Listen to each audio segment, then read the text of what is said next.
Assalamualaikum warahmatullahi wabarakatuh. Bagaimana kabarnya pada pagi hari ini teman-teman? Alhamdulillah baik ya. Perkenalkan, nama kakak Nadia Turahmah, mahasiswi UIN SMH Banten. Nah, di sini ada yang udah tahu belum kakak mau ngapain?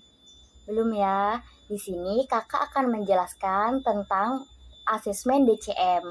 Nah, DCM atau biasa yang disebut juga dengan daftar cek masalah merupakan seperangkat daftar pernyataan masalah yang sedang dialami atau yang pernah dialami oleh individu.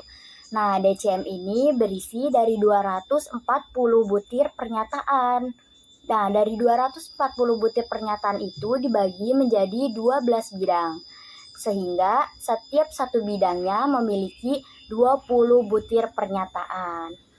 Nah, di DCM juga ada satu bidang yaitu tentang pertanyaan terbuka berisi dari 3 pernyataan ya, teman-teman. Nah, apa sih fungsi dari DCM?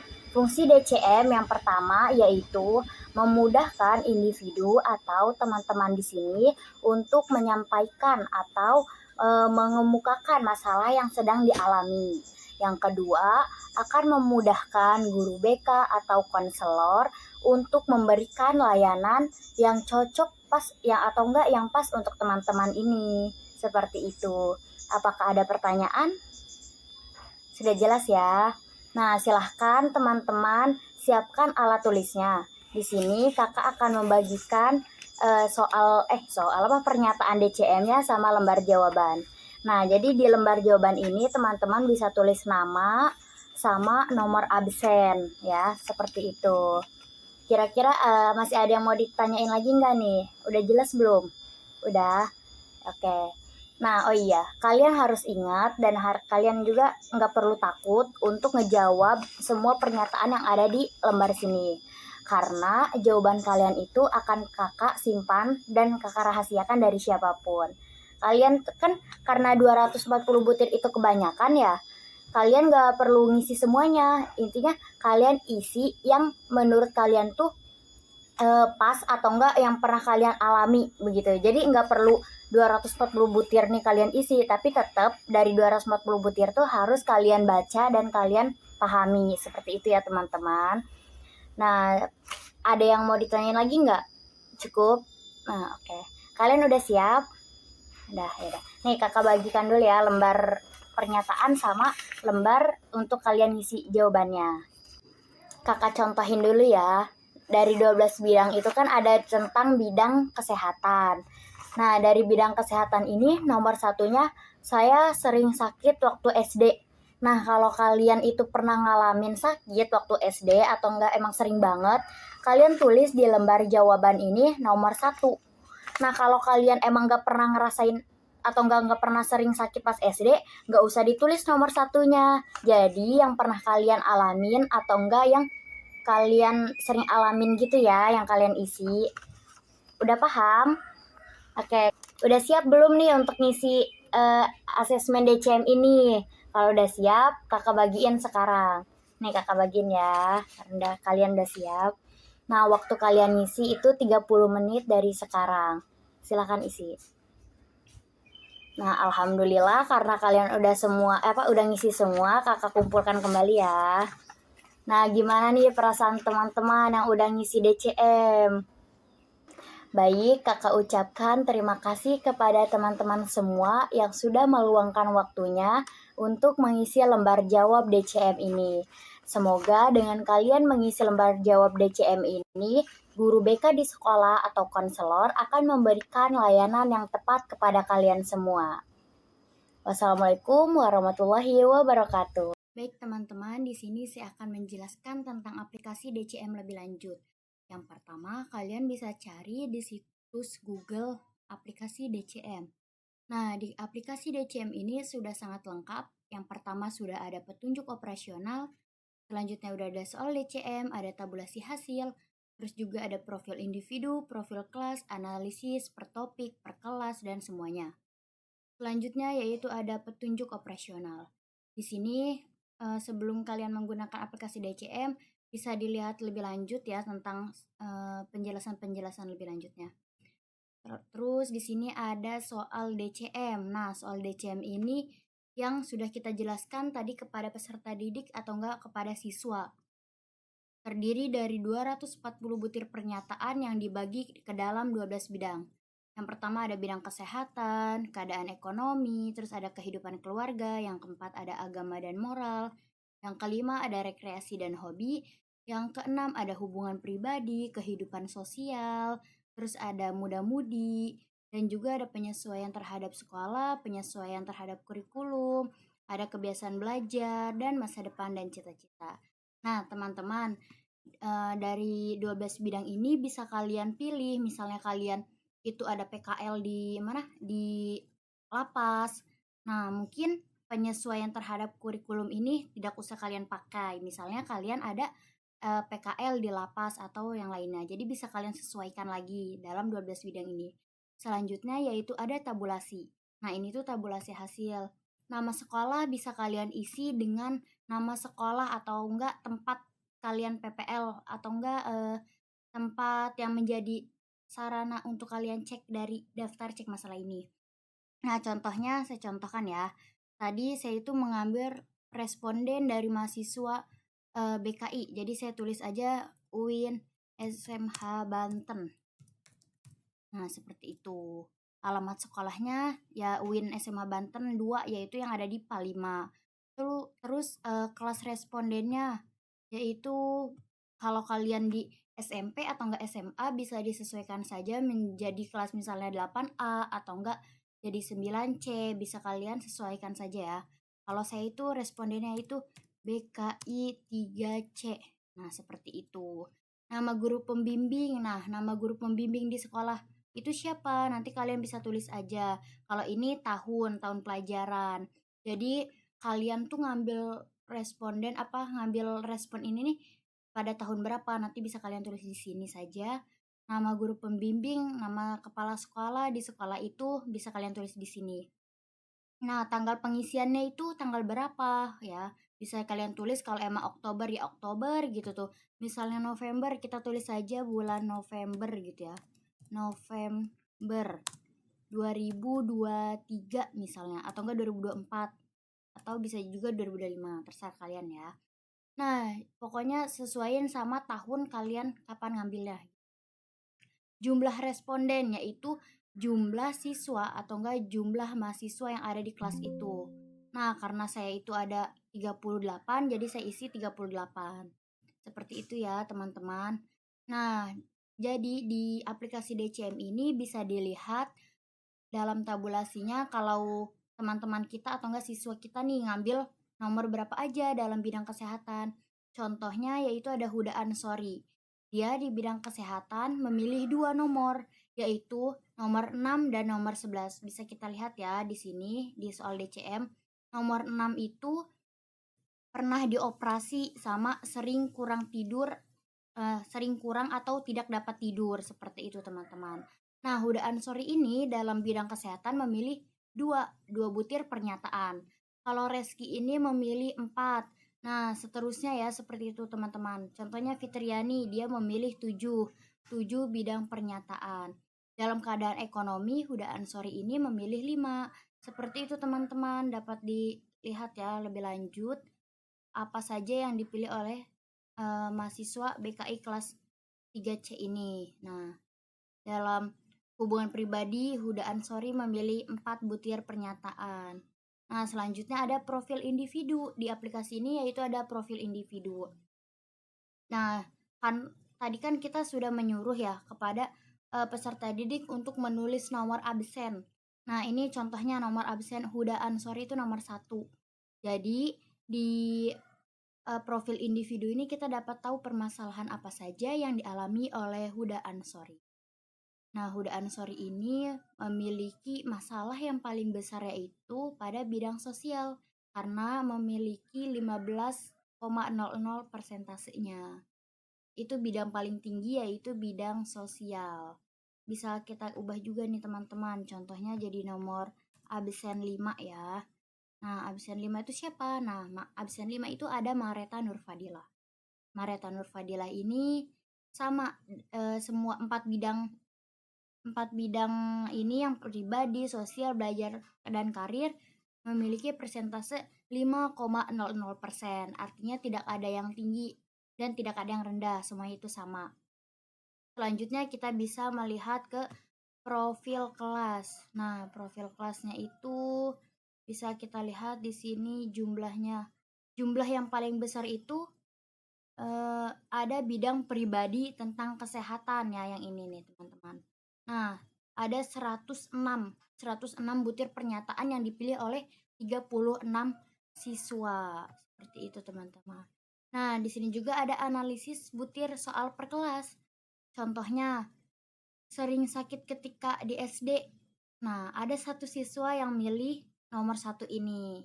Nah, bagaimana nih menjelaskan persentasenya? Jadi, NM yaitu jumlah yang dipilih dibagi menjadi N itu jumlah satu kelasnya yaitu 38. Jadi, 1 dibagi 38 dikali 100% itu berapa?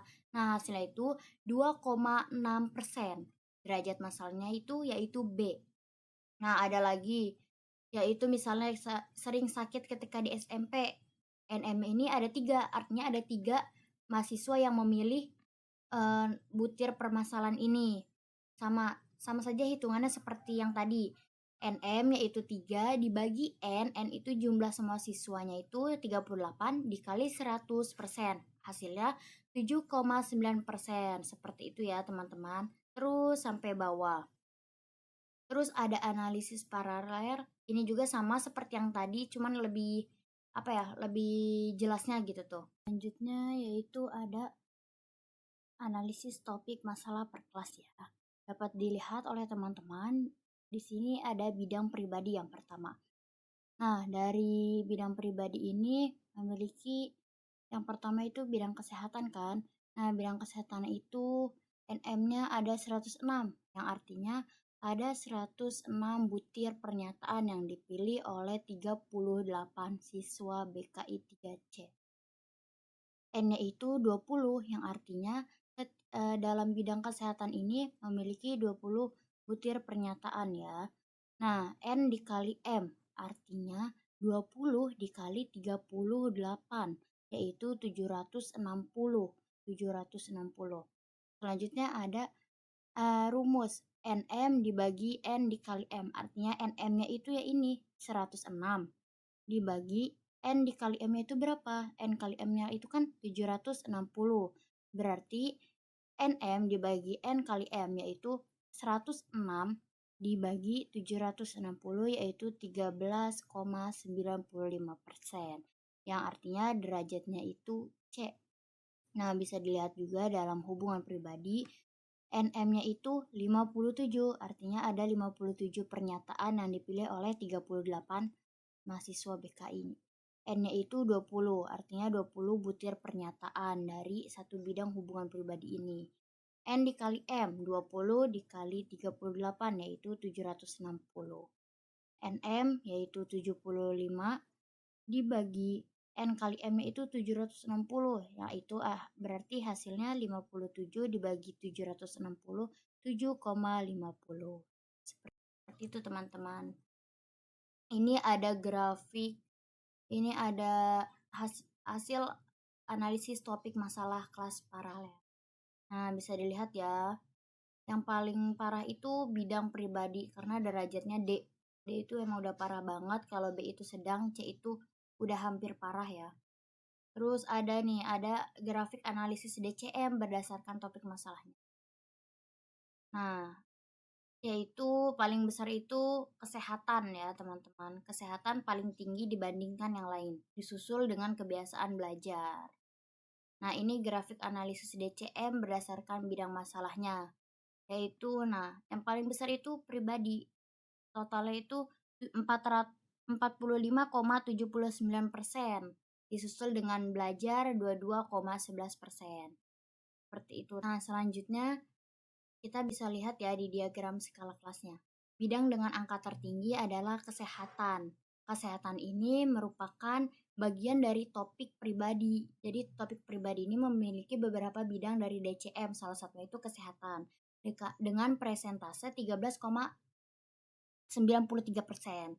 Nah, angka terendahnya itu adalah kehidupan penyesuaian terhadap sekolah. Ini termasuk pada topik ketiga, yaitu belajar dengan persentase 5,66%. Ini yang tadi yang sudah saya jelaskan lagi, tabel dan analisisnya ya teman-teman. Budaan Sori ini dari bidang pribadi, sosial, belajar, dan karir.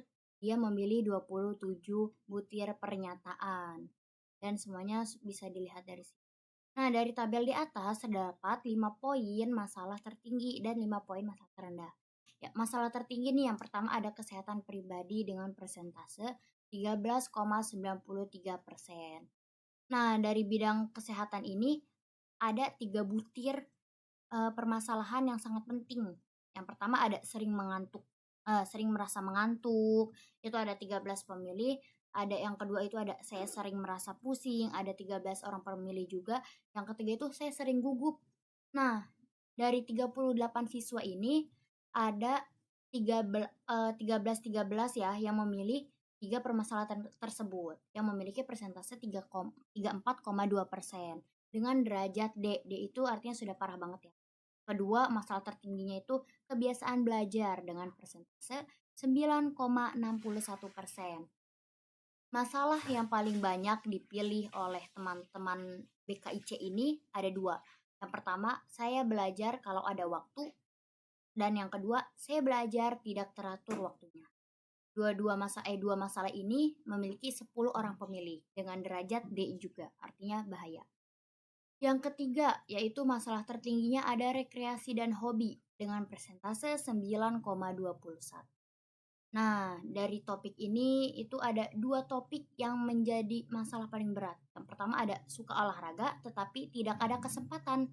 Ini memiliki 42,1 persentase yang artinya 16 orang pemilih. Ada 16 orang pemilih yang memilih suka olahraga tetapi tidak ada kesempatan. Dan yang kedua ada keinginan untuk rekreasi tetapi sering terhalang. Entah karena kendala tugas atau enggak yang lainnya ya. Ini ada 15 orang pemilih dengan derajat masing-masing itu D, artinya bahaya banget. Yang keempat ada keadaan ekonomi. Keadaan ekonomi ini termasuk masalah tertinggi juga ya dari 12 bidang tersebut. Memiliki persentase 9,8%. Yang kelima itu ada hubungan pribadi, memiliki persentase 7,50%. Nah, apa sih yang paling banyak dipilih oleh teman-teman BKIC ini dalam hubungan pribadi, yaitu saya ingin hidup lebih tenang. Mungkin BKI kelas C ini masih banyak gitu ya yang hidupnya kurang tenang. Nah, karena dari pernyataan tersebut menjelaskan bahwa banyaknya yang memilih adalah 13 orang pemilih dengan derajat D. Nah, tadi kan 5 masalah itu masalah tertinggi ya. Selanjutnya ada masalah terendah dari 5 bidang ini. Yang pertama ada kehidupan keluarga. Masalah terendahnya itu dengan memiliki persentase 6,71%. Selanjutnya ada kehidupan sosial dan berorganisasi dengan persentase 6,32%. Yang ketiga ada masa depan dan cita-cita. Nah, masa depan dan cita-cita ini termasuk dengan masalah terendah dalam BKI 3C, memiliki persentase 6,5%. Selanjutnya ada masalah remaja, memiliki persentase 5,79%. Nah, dari masalah remaja ini memiliki ada pernyataan saat ini saya dilarang berpacaran oleh orang tua. Jadi di dalam BKI 3C itu ada 7 orang yang memilih pernyataan bahwa saya ini dilarang berpacaran oleh orang tua untuk saat ini ya. Dan masalah terendah yang terakhir yaitu ada penyesuaian terhadap sekolah, memiliki persentase 5,66%. Ya, dari tabel dan grafik di atas bisa disimpulkan bahwa mahasiswa kelas BKI 3C UIN SMH Banten memiliki masalah terbesar yaitu pribadi. Nah, pribadinya ini dalam bidang apa? Dalam bidang kesehatan dan masalah terkecil yang dimiliki yaitu penyesuaian terhadap sekolah. Nah, mereka ini mungkin mengalami kesulitan untuk melakukan kehidupan yang sehat. Mereka bimbang akan saat pada saat memilih obat itu mereka bimbang harus mengonsumsi apa nih yang tepat gitu ya. Mereka diwajibkan untuk berkonsultasi kepada bagian kesehatan untuk bisa menentukan obat yang sesuai dengan penyakitnya. Karena jika salah, obat yang dikonsumsi akan menyebabkan masalah yang lebih besar. Maka bimbingan dan arahan untuk bisa menentukan hal tersebut ya. Selanjutnya di sini saya akan menjelaskan tentang action play atau rencana kegiatan. Dan dapat kita ketahui ya, jadi di sini ada bidang layanan, tujuan layanan, strategi layanan, kelas, materi, metode, media, dan evaluasi. Di sini yang pertama yaitu ada bidang layanan. Bidang layanan pribadi ini. Tujuan layanannya ini saya akan memberikan peserta didik mampu mengenali dan mengelola emosi diri secara positif. Nah, jadi saya akan memberikan layanan yang bertujuan untuk peserta didik ini supaya mampu mengendalikan dan mengelola emosi diri secara positif ya. Strategi layanan yang tepat menurut saya yaitu bimbingan kelompok. Terus kelasnya itu yang tadi responden saya yaitu BKI 3C. Materinya saya akan memberikan tentang pemahaman dan identifikasi emosi diri. Metodenya itu dengan permainan edukatif atau dengan bermain game. Media yang saya akan gunakan yaitu kartu emosi, lembar refleksi. Mungkin saya akan bisa memberikan medianya itu kartu emosi, lembar refleksi, dan akan saya mainkan saat melakukan bimbingan kelompok selanjutnya. Nah, evaluasinya itu LAISEG atau layanan segera. Artinya siswa mampu menyebutkan dan mengekspresikan emosi yang tepat. Yang kedua ada bidang layanan belajar. Tujuannya itu agar peserta didik mampu mengatur waktu belajar dengan efektif. Karena dapat kita ketahui tadi ada yang ingin belajar tapi waktunya belum tepat. Nah, di sini saya akan dan juga ada juga yang pengen belajar tapi sulit gitu tuh untuk mengatur waktunya. Jadi saya akan memberikan layanan bimbingan kelompok dengan tujuan peserta didik mampu mengatur waktu belajar dengan efektif. Respondennya itu masih sama, BKI 3C. Materinya itu memanajemen waktu belajar agar teman-teman di BKIC ini dapat mengatur waktu belajar dengan efektif. Ya. Metodenya itu diskusi, latihan jadwal. Artinya apa? Kita dengan memberikan layanan bimbingan kelompok nanti, kita akan berdiskusi nih bagaimana cara mengatur waktu belajar dengan efektif dan akan juga memberikan latihan jadwal belajar efektif itu kayak gimana gitu ya. Medianya itu ada lembar kerja, PowerPoint, kartu kuis, LCD, dan map. Evaluasinya itu LAIJAPEN artinya layanan jangka. Artinya yaitu siswa membuat jadwal belajar pribadi. Setelah melakukan bimbingan kelompok ini, saya ingin gitu ya, evaluasi dari bimbingan kelompok ini yaitu siswa dapat mampu membuat jadwal belajar pribadi. Selanjutnya yang ketiga itu ada bidang sosial. Nah, di bidang sosial ini saya akan mengambil tujuan layanannya itu peserta didik memiliki sikap empati dan tanggung jawab sosial terhadap teman sebaya, yaitu dengan memberikan strategi layanan konseling kelompok. Respondennya masih sama, BKI 3C, materinya itu pembentukan sikap sosial. Dengan membentuk sikap sosial ini diharapkan peserta didik memiliki sikap empati dan tanggung jawab sosial terhadap teman sebayanya. Metodenya itu bermain peran atau sosiodrama. Medianya itu kayak kita bisa menggunakan kostum, koran, aksesoris, dan yang lainnya. Evaluasinya itu supaya kita dapat mengetahui evaluasinya itu menggunakan Jepang. Artinya siswa menunjukkan perilaku tegang rasa. Dan yang terakhir ada bidang karir. Di bidang karir ini tujuannya saya akan memberikan materi, informasi perguruan tinggi dan dunia kerja agar bertujuan kepada peserta didik untuk mengenal berbagai alternatif pendidikan lanjut dan dunia kerja. Kan kadang kayak dari SMA tuh suka bingung gitu ya, kita mau lanjut ke kuliahan atau mau lanjut kerja. Nah, dengan memberikan informasi perguruan tinggi dan dunia kerja, diharapkan supaya peserta didik tidak bingung lagi nih dia akan eh, melanjutkan pendidikan atau ke dunia kerja. Strategi layanan yang saya berikan yaitu layanan informasi. Metodenya itu diskusi panel atau talk show. Medianya itu saya akan mengundang narasumber kayak alumni gitu ya, atau saya akan membagikan brosur PT.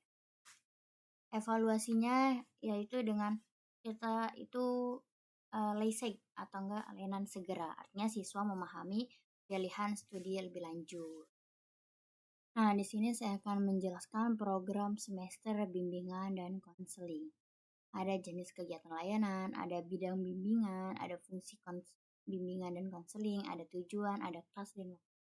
Yang pertama yaitu ada persiapan. Nah, pembagian tugas guru, bimbingan dan konseling atau konselor itu bisa kita centang pada bidang pribadi, sosial, belajar, dan karir. Fungsi dari bimbingan dan konseling ini artinya pengelolaan. Tujuannya menetapkan tugas dan tanggung jawab konselor.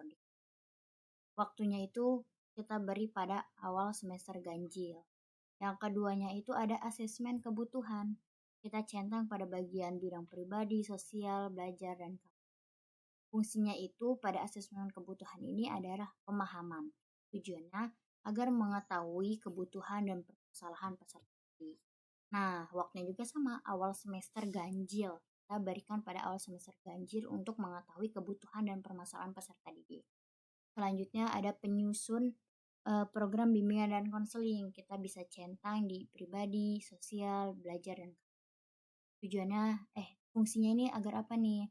Agar jadi pengembangan. Tujuannya untuk menyusun rencana kegiatan layanan BK 1 semester. Waktunya sama awal semester ganjil. Yang keempat ada konsultasi program bimbingan dan konseling. Kita centang pada bagian pribadi, sosial, belajar, dan karir karena bertujuan sekali dalam semua bidang bimbingan ini ya. Fungsi dalam BK-nya itu artinya kolaborasi dengan tujuan mendapatkan masukan dari pihak sekolah dan guru mapel. Artinya guru mapel dan pihak sekolah ini dapat berkolaborasi untuk konsultasi program bimbingan dan konseling selanjutnya. Nah, waktu ini sama awal semester ganjil. Yang terakhir ada pengadaan sarana atau prasarana bimbingan dan konseling. Bisa kita centang pada setiap semua bidangnya ya, karena penting gitu tuh. Fungsinya itu pendukung pengadaan sarana atau prasarana bimbingan konseling ini fungsi dalam bimbingan konseling itu pendukung dengan tujuan menyiapkan media dan perlengkapan layanan BK. Nah, karena prasarana dan pengadaan prasarana ini kan sangat penting ya. Jadi dia masuk ke fungsi pendukung dengan tujuan menyiapkan media apa saja nih yang dibutuhkan atau pelengkap dari layanan BK. Waktunya itu awal semester ganjil. Selanjutnya ada layanan dasar. Bimbingan klasikal ini termasuk dalam bidang bimbingan pribadi ya.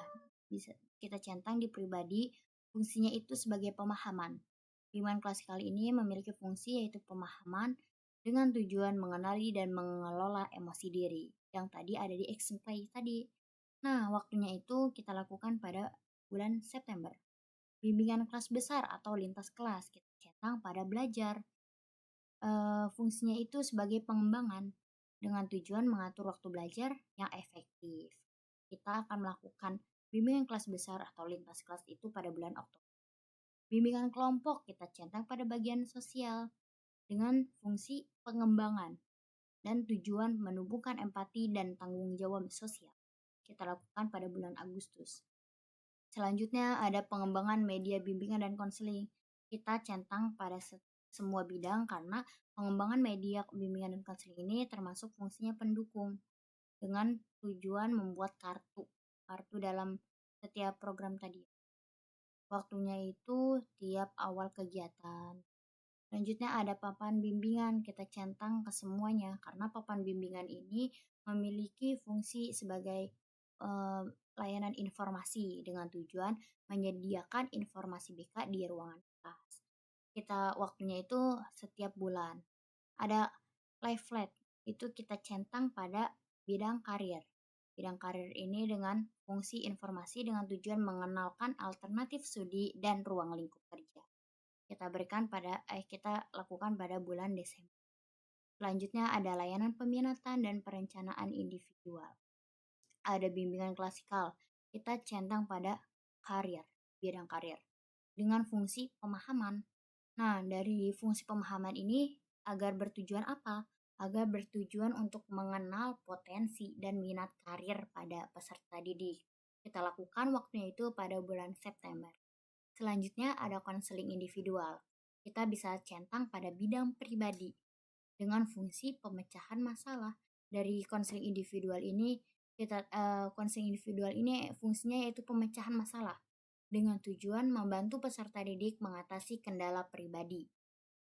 Tujuannya itu yaitu agar peserta didik mampu mengatasi permasalahan yang ada di diri peserta didik tersebut.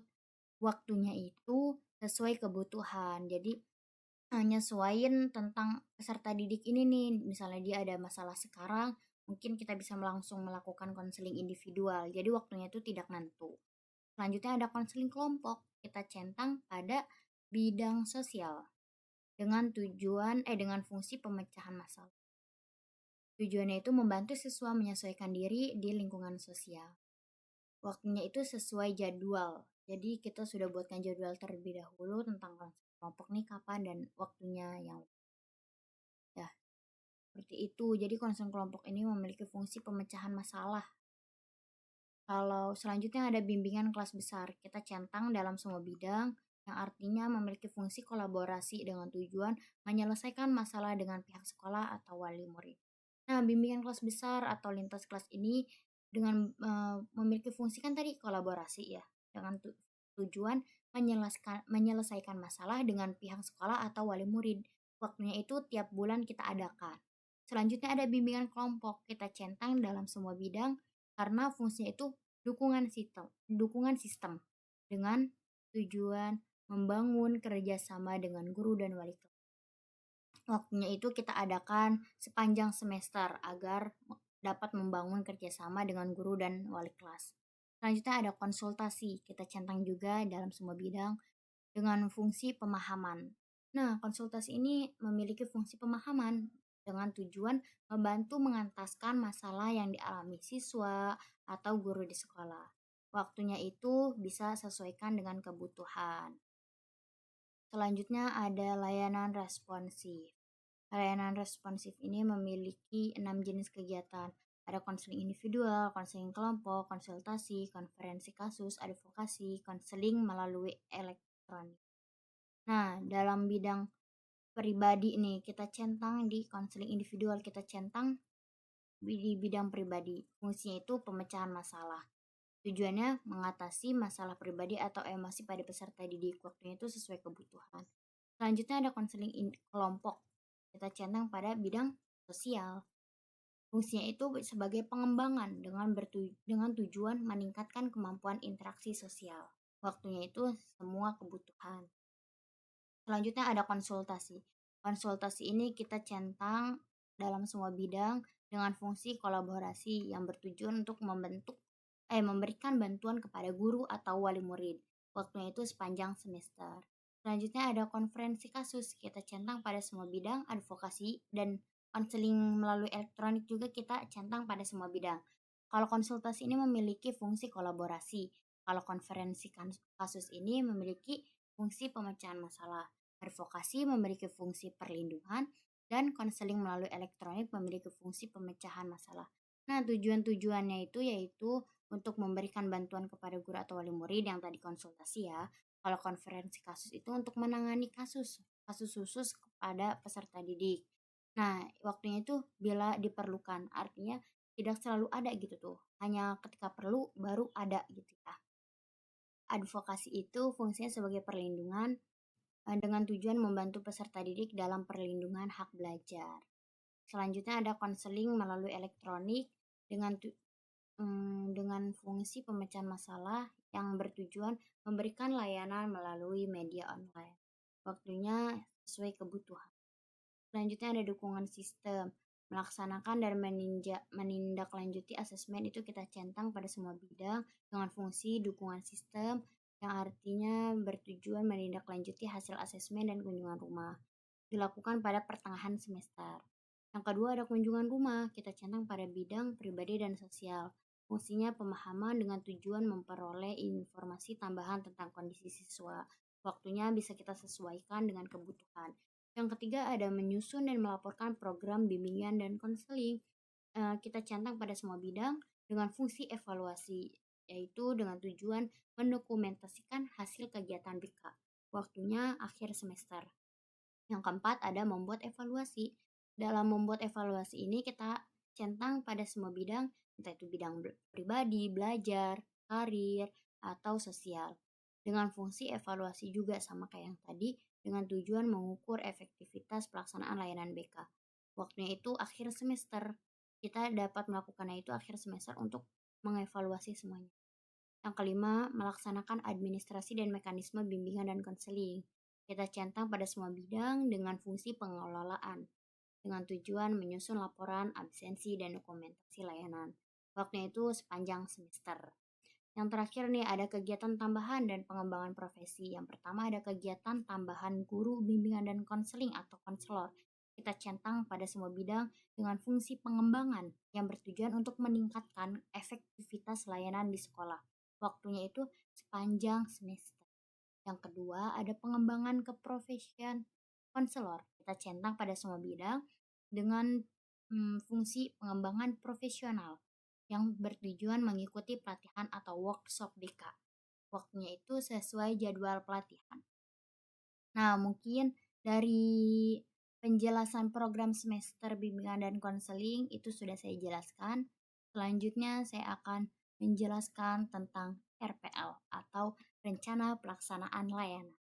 Yang pertama dapat kita lihat ya teman-teman, yaitu komponen layanan. Nah, komponen layanan ini dapat kalian isi menjadi layanan dasar atau enggak layanan responsif. Intinya kalian sesuaikan saja dengan RPL yang akan kalian buat. Nah, bidang layanan ini yang tadi ada belajar, ada karir, ada sosial, atau enggak pribadi. Di sini saya akan memilih bidang layanannya itu yaitu layanan belajar ya. Bidang belajar. Topik atau tema layanan yaitu peserta didik mampu mengatur waktu belajar dengan efektif. Dapat kita ketahui bahwa tadi masalah terberat dalam bidang belajar yaitu peserta didik nih belum mampu gitu tuh mengatur waktu belajar dengan efektif. Jadi saya akan memberikan RPL layanan belajar dengan tema peserta didik mampu mengatur waktu belajar dengan efektif. Nah, fungsinya itu fungsi pemahaman dan pengembangan. Pemahaman artinya apa? Artinya peserta didik akan memahami nih bagaimana waktu belajar yang efektif dan pengembangan dapat mengembangkan yang tadinya bingung jadi enggak bingung gitu. Selanjutnya ada tujuan khusus. Tujuan khusus ini dapat kalian isi menjadi tujuan-tujuan yang lebih khusus gitu tuh daripada tujuan umum. Nah, tujuan khusus ini saya isi yang pertama peserta didik mampu memahami pentingnya pengelolaan waktu dalam kegiatan belajar. Terus peserta didik mampu mengidentifikasi kegiatan prioritas dan menyusunnya. Yang kedua ada peserta didik mampu mengidentifikasi kegiatan prioritas menyusun jadwal belajar yang teratur. Yang ketiga ada peserta didik mampu menerapkan strategi pengaturan waktu secara efektif untuk meningkatkan hasil belajar. Dan yang terakhir ada peserta didik mampu mengevaluasi dan menyesuaikan jadwal belajar sesuai dengan kebutuhan dan kondisi pribadi. Jadi, dari tujuan khusus ini, saya berkeinginan agar peserta didik ini mampu memahami pentingnya pengelolaan waktu, terus peserta didik ini mampu mengidentifikasi kegiatan yang mana prioritas, terus peserta didik ini mampu menerapkan strategi pengaturan waktu yang efektif. Ya. Ada juga agar peserta didik mampu mengevaluasi dan menyesuaikan jadwal belajar sesuai dengan kebutuhan dan kondisi pribadi. Lanjut, ada tujuan umumnya. Tujuan umumnya apa? Peserta didik mampu memahami dan menerapkan pentingnya pengelolaan waktu secara efektif dalam kegiatan belajar, sehingga peserta didik ini dapat meningkatkan disiplin, tanggung jawab, dan hasil belajar yang optimal. Sasaran layanannya itu yaitu tadi mahasiswa BKI 3C ya. Materi layanannya itu yang pertama ada peserta didik dapat membedakan perilaku yang menunjukkan kemampuan mengatur waktu belajar dengan efektif dan tidak. Nah, materi layanannya itu yang tadi yang saya jelaskan tadi, artinya peserta didik atau enggak mahasiswa ini dapat mampu gitu ya menunjukkan waktu belajar yang efektif mana, yang tidak mana. Yang kedua ada peserta didik atau mahasiswa ini dapat mengemukakan manfaat dari penerapan pengelolaan waktu belajar yang baik. Artinya dapat mengemukakan manfaat yang dijelaskan tadi ya. Waktunya itu 1 kali pertemuan. Nah, 1 pertemuannya itu 2 jam pelajaran. Artinya 2 jam dikali 45 menit. Sumbernya itu dapat kalian isi dari manapun yang kalian dapatkan. Di sini saya mendapatkan sumber dari Tarumaseli Yowelna pada tahun 2024, yaitu tentang meningkatkan kemampuan belajar mandiri, panduan untuk mengembangkan self-regulated learning, Lamongan Academic Publication. Sumbernya ini dapat kalian sesuaikan dengan tema yang kalian ambil saja yang di atas. Selanjutnya ada metode atau teknik. Teknik yang saya ambil atau metode yang saya ambil yaitu diskusi. Artinya kita dapat berdiskusi dalam bimbingan kelompok ini, dapat berdiskusi dan dapat menyesuaikan gitu ya, latihan jadwal. Media atau alat yang saya ambil yaitu lembar kerja, PowerPoint, kartu kuis, LCD, dan laptop. Jadi media atau alat yang saya butuhkan dalam bimbingan kelompok ini lembar kerja, PowerPoint, kartu kuis, LCD, dan laptop. Selanjutnya ada pelaksanaan. Nah, tahap awal yaitu mengucapkan salam. Jadi tahap awal dari bimbingan konseling itu kita mengucapkan salam dan mengajak berdoa kepada peserta didik atau mahasiswa. Yang kedua, menanyakan kegiatan sebelumnya dan kesehatan atau kondisi peserta didik.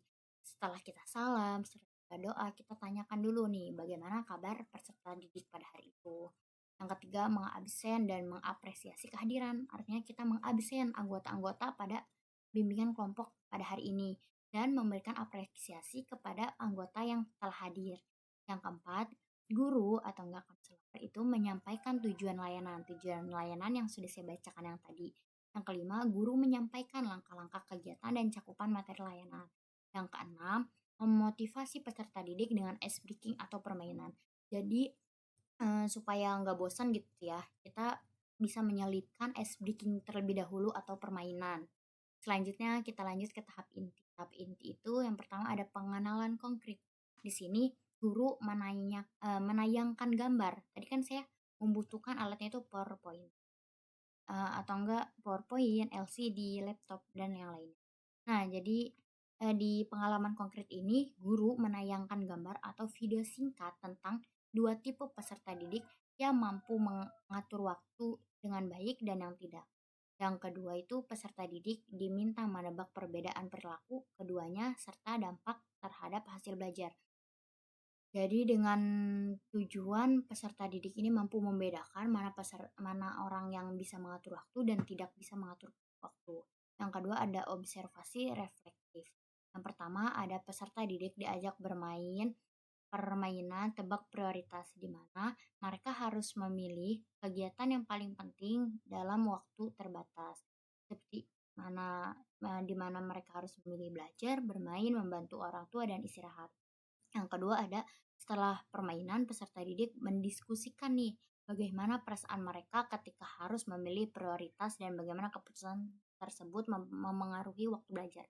Jadi misalnya mereka itu ada waktu senggang, mereka ini harus ngapain? Entah mereka harus belajar, bermain, membantu orang tua atau istirahat. Jadi harus diprioritaskan. Yang ketiga ini ada konseptualisasi abstrak. Artinya peserta didik menyusun langkah-langkah cara untuk mengatur waktu belajar yang efektif di selembar kertas tadi. Misalnya peserta didik ini membuat jadwal harian atau enggak menentukan prioritas dan juga menghindari penundaan. Yang kedua, guru BK memberikan penjelasan tambahan tentang prinsip manajemen waktu belajar yang baik. Yang keempat, ada rencana tindakan. Artinya, peserta didik diberi tugas membuat dan menempel jadwal pribadi di kamar masing-masing.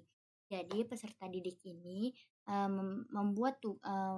membuat tugas belajar dan menempel jadwal belajar harian di kamar pribadinya. Yang kedua, setiap kali mereka berhasil menjalankan jadwal tersebut, mereka beri tanda centang. Jadi setelah mereka berhasil menjalankan tugas tersebut, mereka bisa centang gitu ya di kamar masing-masingnya itu di kertas kerja yang mereka lakukan. Yang ketiga itu, setelah seminggu peserta didik diminta mengirimkan foto hasil penerapan jadwal tersebut kepada guru BK melalui WhatsApp sebagai bentuk komitmen dan tindak lanjut. Nah, untuk mengetahui tindak lanjutnya itu, peserta didik harus mengirimkan bukti centangan-centangan atau enggak bukti lembar kerja yang sudah mereka kerjakan dalam seminggu itu. Entah mereka itu efektif tidak dalam mengatur waktu belajarnya gitu ya. Agar guru BK ini tahu nih berjalan tidak lembar kerja tersebut.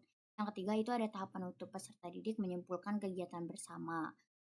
Yang kedua itu peserta didik merefleksikan kegiatan tersebut. Yang ketiga ada guru menyampaikan pengumuman tentang tugas dan kegiatan minggu depan. Minggu depan nih guru ini menjelaskan akan melakukan apa lagi dan apa saja. Yang keempat, guru menutup kegiatan dengan mengajak peserta didik bersyukur dan mengucap salam. Jadi dalam akhir kegiatan itu guru berdoa dan menutup salam.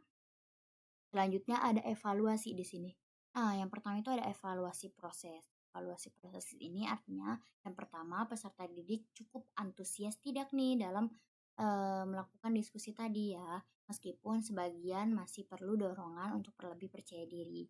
Yang kedua, program bimbingan kelompok telah berjalan sesuai dengan rencana dan tujuan yang telah ditetapkan. Materi yang diberikan relevan dengan kebutuhan peserta didik. Yang ketiga, sarana dan prasarana memadai. Artinya apa? Artinya sarana dan prasarana itu cukup gitu tuh untuk melakukan kegiatan bimbingan kelompok kayak tadi LCD, misalnya PowerPoint dan seperti berikut. Namun media visual perlu ditingkatkan agar lebih menarik dan interaktif.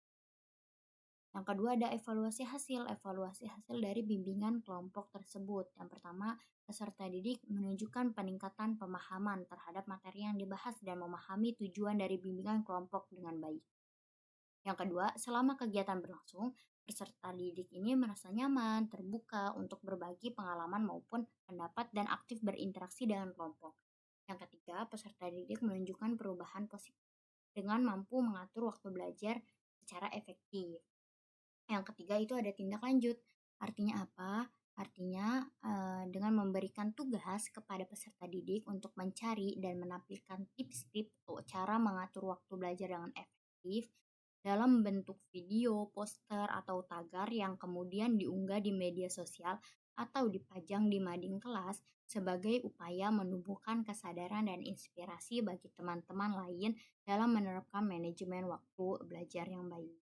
Nah, seperti itu bentuk RPL bimbingan konseling. Di sini kita dapat menuliskan tempat ya, kota, yaitu Serang, dan kapan dibuat RPL ini, yaitu 18 Oktober 2025. Artinya kita tulis ini mengetahui kepala sekolah di sekolah ini siapa dan guru bimbingan dan konseling ini siapa. Seperti itu teman-teman. Saya ucapkan terima kasih. Baik, mungkin hanya itu yang bisa saya sampaikan. Wassalamualaikum warahmatullahi wabarakatuh.